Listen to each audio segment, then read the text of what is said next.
नमस्कार दोस्तों, आप सबका एक बार फिर से स्वागत है हमारे इस यूट्यूब चैनल पे।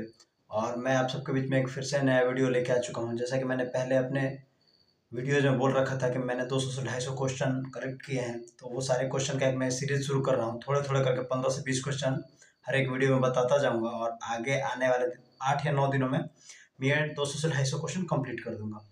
उससे पहले जो भी कैंडिडेट या जो भी मेरे दोस्त इस चैनल पे नया है, मैं बता दूं कि मैंने IBPS PO, IBPS RRB PO, IBPS RRB clerk और RBI असिस्टेंट क्रैक किया है। तो अगर आप मेरा स्कोर कार्ड देखना चाहते हैं तो मेरे चैनल पे जो पिछले वीडियोज़ हैं उनमें जाके आप मेरा स्कोर कार्ड देख सकते हैं। तो चलिए अपने ये वीडियो स्टार्ट करते हैं।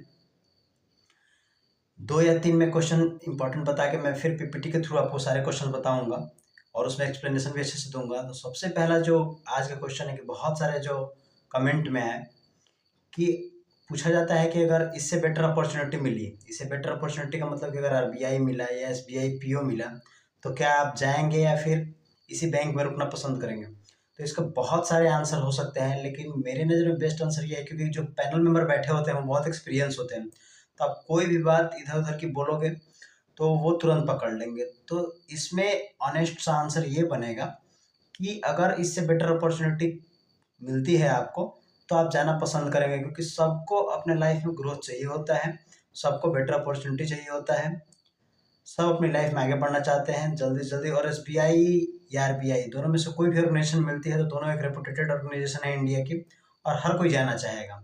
तो आप जिस भी बैंक में ज्वाइन करेंगे, अगर उससे बढ़िया कहीं भी अपॉर्चुनिटी मिलती है तो आप बिल्कुल जाएंगे और इस बैंक को छोड़ के वहाँ जाना पसंद करेंगे। इसमें कोई गलत बात नहीं है, और इसमें जो पैनल मेंबर हैं वो आपका जो नंबर है वो कहीं से कट नहीं करेंगे। तो सब ये एक माइंड में से कन्फ्यूजन जो था उसको हटा लीजिए कि कुछ एसबीआई या आरबीआई के नाम लेने पे वो आपका नंबर कट करेंगे। वो बस देखना चाहते हैं कि आप एक ऑनेस्ट आंसर देते हो या नहीं देते हो। दूसरा जो क्वेश्चन था, जो सबसे ज़्यादा कमेंट में आया था, कि आरबीआई गवर्नर और फाइनेंस मिनिस्टर, इन दोनों के बीच क्या डिफरेंस है? तो आरबीआई गवर्नर और फाइनेंस मिनिस्टर के बीच में डिफरेंस ये है कि जो फाइनेंस मिनिस्ट्री है वो गवर्नमेंट के लिए मेनली काम करता है, और उसका काम होता है कंट्री में इकोनॉमिक ग्रोथ देखना। इकोनॉमिक ग्रोथ हो रही है कि नहीं हो रही है, नहीं हो रही तो उसको कैसे किया जाए, उसके लिए कुछ जो योजना बोल सकते हैं वो लाना पड़े, या कुछ इनकम टैक्स लैब में चेंजेस लाना पड़े, या कुछ प्रोडक्ट को जीएसटी रेट में चेंजेस करना पड़े, ये सारे काम फाइनेंस मिनिस्टर करता है। और जो आरबीआई गवर्नर होता है उसका मेनली जो काम होता है वो मॉनेटरी पॉलिसी का काम होता है, मतलब जो कंट्री में इन्फ्लेशन है उसको कैसे कंट्रोल कर रखना, इन्फ्लेशन डिफ्लेशन ये सारी चीज़ें ना होने पाए, ये काम आरबीआई गवर्नर करता है। तो ये मेनली दो चीज़ों की। तीसरा जो क्वेश्चन आज का था कि आरबीआई मिनिमम, जो आरबीआई की मॉनेटरी पॉलिसी कमेटी की मीटिंग होती है वो मिनिमम कितनी बार होती है? तो मिनिमम एक 1 ईयर में 4 बार कम से कम आरबीआई की मॉनेटरी पॉलिसी कमेटी की मीटिंग होनी चाहिए। तो ये कुछ क्वेश्चंस थे। चलिए अब बाकी जो क्वेश्चंस हैं वो पीपीटी के थ्रू आपको बताते हैं जल्दी जल्दी उसको। तो हम आ चुके हैं अपने पीपीटी पे, और सबसे पहला क्वेश्चन जो आपको दिख रहा है, capital account deficit versus current account deficit. क्योंकि बैंक के इंटरव्यू में ये क्वेश्चन आम है तो पूछा जा सकता है, कुछ ऐसा इसमें कोई स्पेशल नहीं है, बहुत छोटी चीज़ है। तो डेफिसिट का मतलब जाहिर सा बात है, आपको पता है कि डेफिसिट का मतलब तो लॉस ही होता है। लेकिन लॉस कैपिटल अकाउंट और करंट अकाउंट में ये जानने के लिए कि डेफिसिट होता क्या है, पहले आपको कैपिटल अकाउंट और करंट अकाउंट जानना पड़ेगा। तो करेंट अकाउंट की बात करें तो हमारा कंट्री से बाहर कितना पैसा भेजता है, और वहाँ से कितना इंपोर्ट करता है, और यहाँ से कितना एक्सपोर्ट करता है, चाहे गुड्स हो, चाहे मनी हो, चाहे ट्रेड हो, विजिबल इनविजिबल, आपको पीपीटी पे दिख रहा है, मैंने लिख रखा है सब कुछ। तो करंट अकाउंट यही होता है कि यहाँ से कितनी चीज़ें एक्सपोर्ट हो रही हैं और बाहर से कितनी चीज़ें इंपोर्ट हो रही हैं। अगर इनफ्लो जो है, मतलब बाहर से अगर हम जो चीज़ें इंपोर्ट करके ला रहे हैं, अगर वो ज़्यादा है तो इसको करंट अकाउंट डेफिसिट बोलते हैं मुकाबले एक्सपोर्ट के। तो करंट अकाउंट डेफिसिट आपको समझ में आ ही गया होगा। ये विजिबल इनविजिबल दोनों होते हैं, मतलब डायरेक्टली जो पैसा जो होता है आना जाना होता है वो करंट अकाउंट में हम उसको कैलकुलेट करते हैं। चलिए कैपिटल अकाउंट की तरफ बढ़ते हैं। कैपिटल अकाउंट वही होता है, ये नॉन फाइनेंशियल होता है। नॉन फाइनेंशियल का मतलब कि जो गवर्नमेंट उधारे लेती हैं, उधार देती हैं, कुछ इन्वेस्ट किया जाता है दूसरे कंट्री में जाके, या फिर कुछ लोन लिया जाता है, या जैसे यूनाइटेड नेशंस से कुछ लोन लिया गया है, या यूनाइटेड नेशंस के थ्रू कुछ दिया गया, तो ये सब कुछ कैपिटल अकाउंट में आता है। तो अगर इसमें कुछ लॉस होता है तो ये कैपिटल अकाउंट डेफिसिट में होता है। तो आशा करता हूँ कि आपको पहला क्वेश्चन समझ में आ गया होगा। दूसरे क्वेश्चन की तरफ चलते हैं क्योंकि फटाफट करना है। मनी लॉन्ड्रिंग क्या होता है? मनी लॉन्ड्रिंग का मैंने डेफिनेशन लिख रखा है, पीपीटी पे आपको दिख रहा होगा, लेकिन फिर भी बता दूँ। ये एक इलीगल प्रोसेस, मतलब एक ऐसा प्रोसेस जिसमें हम डायरेक्टली एक लीगल तरीके से ना कमा के पैसे इलीगल तरीके से कमाए, क्रिमिनल एक्टिविटी, टेररिस्ट फंडिंग या किसी और चीज़ से अगर हम वो मनी अर्न करते हैं तो उसको मनी लॉन्ड्रिंग बोलते हैं। ये पूछा जा सकता है क्योंकि ये बहुत कॉमन है। चलिए क्वेश्चन नंबर 3 की तरफ चलते हैं। जीएसटी क्या है? जो गुड एंड सर्विसेज टैक्स होते हैं, ये पूछा जा सकता है कि बहुत टाइम हो गया लेकिन फिर भी ये क्वेश्चन जो है अपडेटेड रहता है। तो ये जो लागू हुआ था 1 जुलाई 2017 को ये स्टार्ट हुआ था, और 101 ये आप याद रख लीजिएगा, जो कॉन्स्टिट्यूशन में अमेंडमेंट हुआ था वो 101 कॉन्स्टिट्यूशनल अमेंडमेंट था जिसके थ्रू जीएसटी लाया गया था कंट्री में। और जीएसटी का अगर आपसे टाइप पूछ लेते हैं इंटरव्यू पैनल मेंबर, तो सीजीएसटी, एसजीएसटी और आईजीएसटी। और अगर इसके जो टैक्स स्लैब है वो बात करें तो 5, 12, 28 और 0%। 0, 5, 12, 28 ये 4 स्लैब बने हुए हैं जिनमें कि आपको जीएसटी के बहुत सारे प्रोडक्ट जो हैं इनके अंदर आते हैं। ये भी पूछा जा सकता है कि हमारे यहाँ कौन सी ऐसी चीज़ है जो कि जीएसटी के अंतर्गत नहीं आती है, तो पेट्रोलियम एंड वाइन। जो पेट्रोलियम और वाइन है ये दोनों जीएसटी के अंदर नहीं आते हैं। तो ये जीएसटी पे इतना है। आप थोड़ा थोड़ा जानते रहिए टॉपिक, बाकी आप अपने से भी पढ़िए क्योंकि टाइम बहुत अभी बचा हुआ है।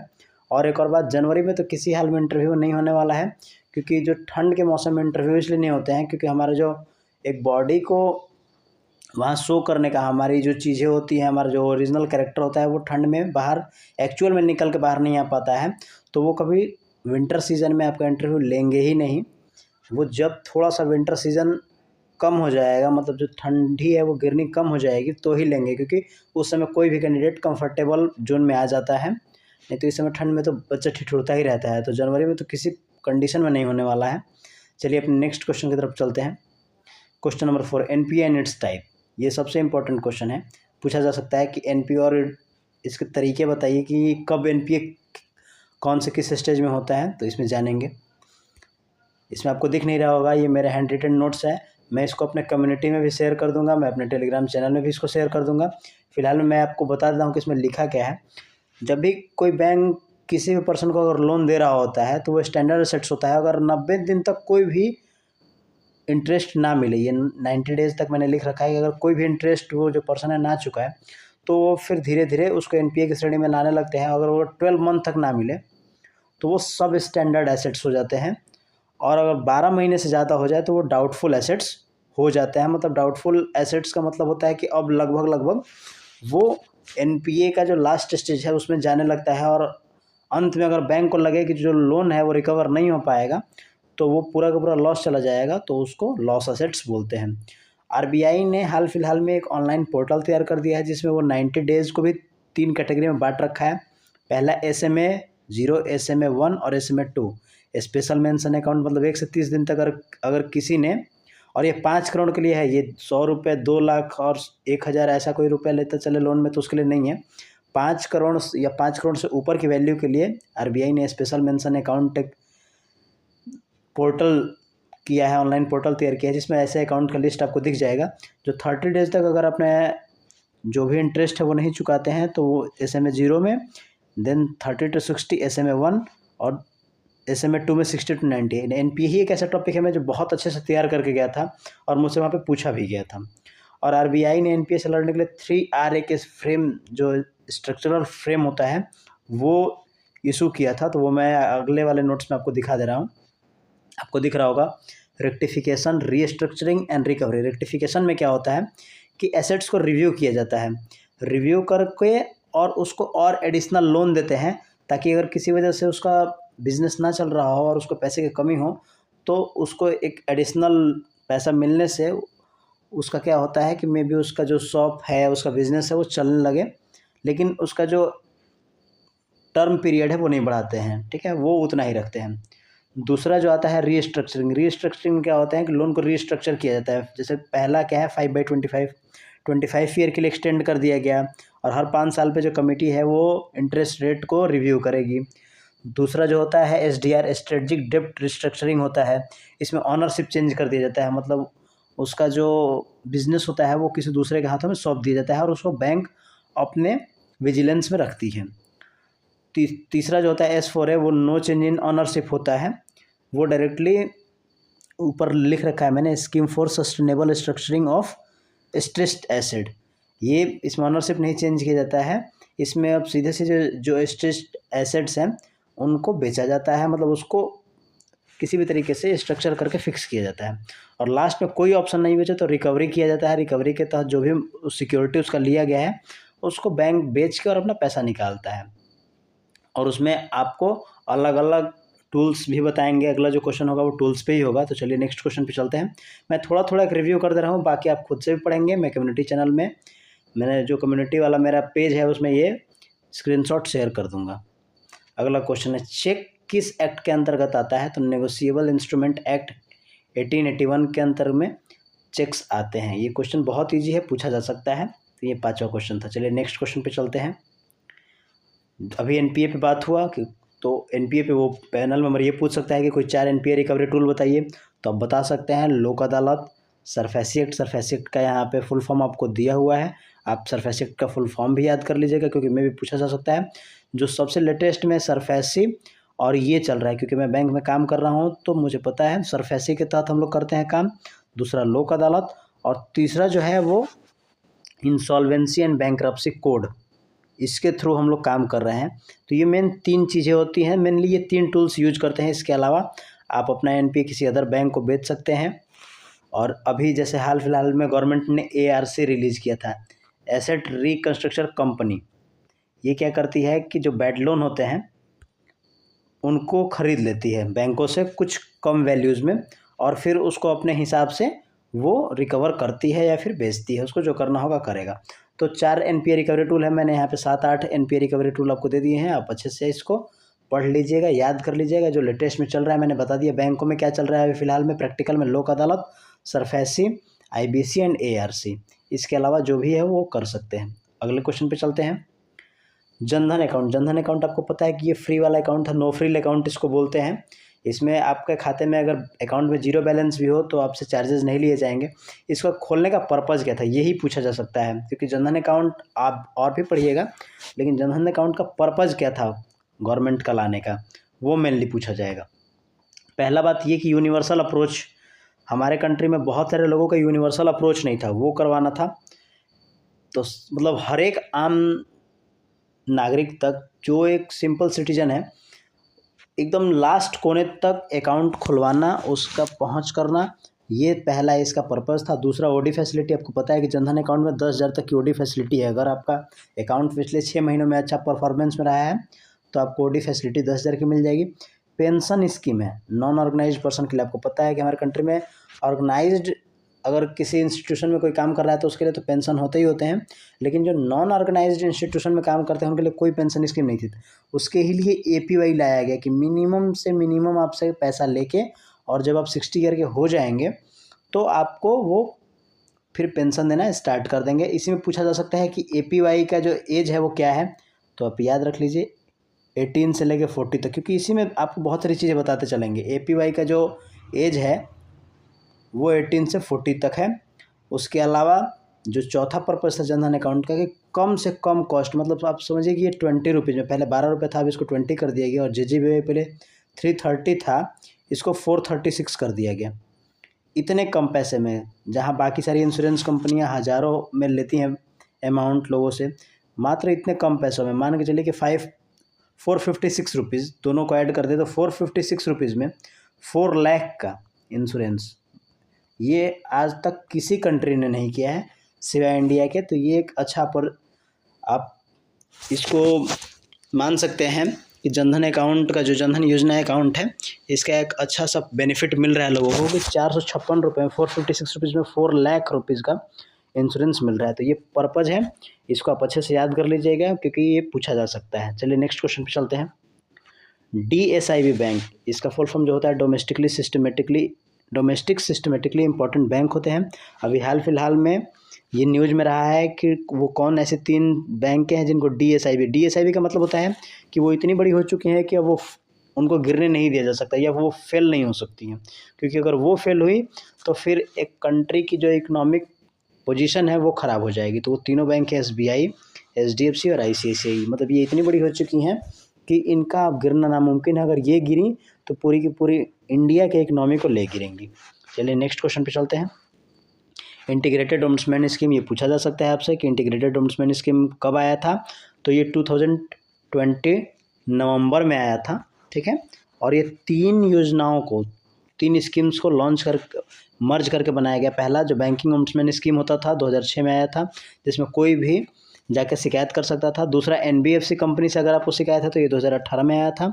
और डिजिटल ट्रांजैक्शन में अगर आपको कोई शिकायत है तो 2019 वाले एक्ट के थ्रू आप शिकायत कर सकते थे। लेकिन इसमें जो सिटीजन्स होते थे, जो आम जनता है, उनको प्रॉब्लम होती थी कि कब उनके साथ किस तरीके का फ्रॉड हुआ तो वो किस एक्ट के तहत कंप्लेन करें। तो इसीलिए गवर्नमेंट ने, खास करके आरबीआई ने, तीनों को मिला के एक में मर्ज करके एक आरबीआई इंटीग्रेटेड ओम्बड्समैन स्कीम बना दिया। 2020 नवंबर में रिलीज हुआ था, तो इसको आप अच्छे से याद कर लीजिएगा। अब इसमें सिर्फ सिटीजन को अपना कंप्लेन देना होता है, आरबीआई ये फिक्स करेगा कि वो कंप्लेन किस कैटेगरी में आता है इन तीनों में से। चलिए नेक्स्ट क्वेश्चन पे चलते हैं। फंक्शन ऑफ आरबीआई नाबार्ड, ये मैंने लिखा नहीं है लेकिन आप पढ़ लीजिएगा, ये आपके लिए क्वेश्चन एक तैयार कर लिए थे, आपके लिए होमवर्क है। आप कमेंट सेक्शन में बता दीजिएगा कि function of RBI and NABARD क्या है। ये क्वेश्चन नंबर 11, नेफ्ट, आरटीजीएस और एमपीएस में क्या क्या डिफरेंसेस है। मिनिमम वैल्यू यहाँ पे लिखा है कितना है, मैक्सिमम ट्रांसफ़र वैल्यू ये भी लिखा हुआ है, आप पढ़ते जाइए फटाफट क्योंकि टाइम बहुत ज़्यादा हो रहा है। टाइप ऑफ सेटलमेंट, मतलब ये बैचेज में होते हैं हाफ आवर के, ये याद रख लीजिएगा। दिन ये जो है आपके हाफ आवर्स में होते हैं, मतलब हाफ आवर में इनके बैचेज चलते हैं। टोटल 48 बैचेज होते हैं नेफ्ट के, ये आपसे पूछा जा सकता है।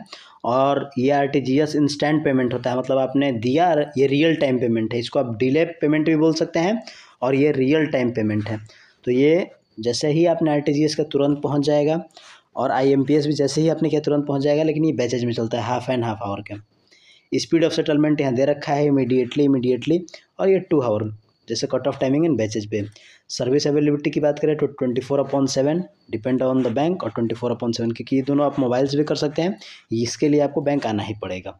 ऑनलाइन ऑफलाइन की बात करें तो ये भी बोथ है, ये भी बोथ है। ये जो आईएमपीएस है वो सिर्फ और सिर्फ ऑनलाइन है, मतलब ये बैंक नहीं कर सकते हैं, ये आप अपने मोबाइल से ही कर सकते हैं, अपने यूपीआई से, ठीक है। चलिए नेक्स्ट क्वेश्चन पे हम चलते हैं।